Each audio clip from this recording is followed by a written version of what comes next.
سبحان الله. السلام عليكم ورحمة الله وبركاته.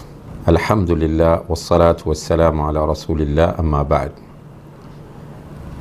ஒரு சகோதரர் கேட்கிறார், எனக்கு அடிக்கடி தொழுகையில் இருக்கும்போது காற்று பிரிகிறது, என்னுடைய தொழுகையின் நிலை என்ன என்று கேட்கிறார்.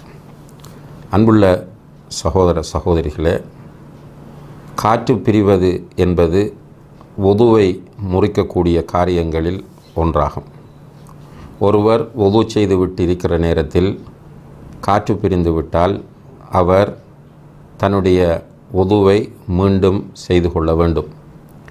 அதே போலதான் ஒருவர் தொழுது கொண்டிருக்கிற போது காற்று பிரிந்து விட்டதென்றால் அவருடைய வுது முறிந்து விடுகிறது.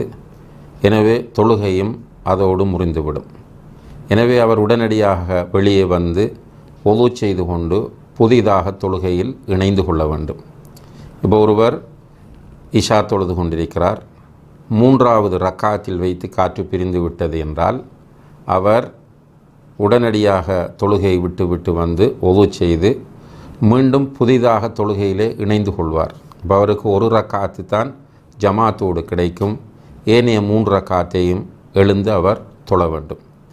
ஆனால் சில சகோதரர்களை பொறுத்தவரையில் அல்லாஹ் அவர்களுக்கு ஆரோக்கியத்தை கொடுக்க வேண்டும். அவர்களுக்கு அடிக்கடி காற்று பிரியக்கூடிய பிரச்சனை இருக்கிறது.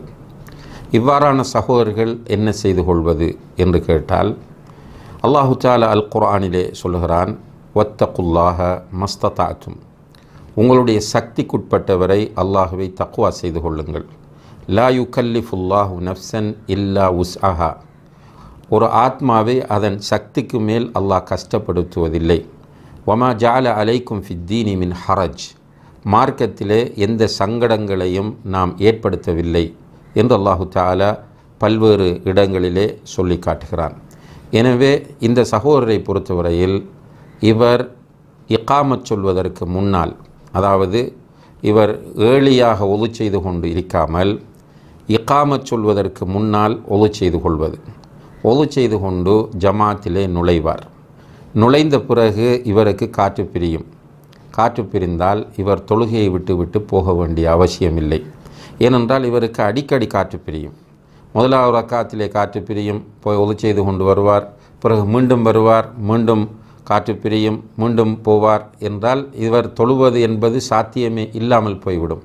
எனவே ஏற்கனவே நாம் குறிப்பிட்ட அந்த அல் குர்ஆன் வசனங்களின் அடிப்படையிலே இவர் இக்காமத் சொல்வதற்கு முன்னால் வுது செய்து கொண்டு வந்து தொழுகையிலே ஜாயின் பண்ணி கொள்வார்.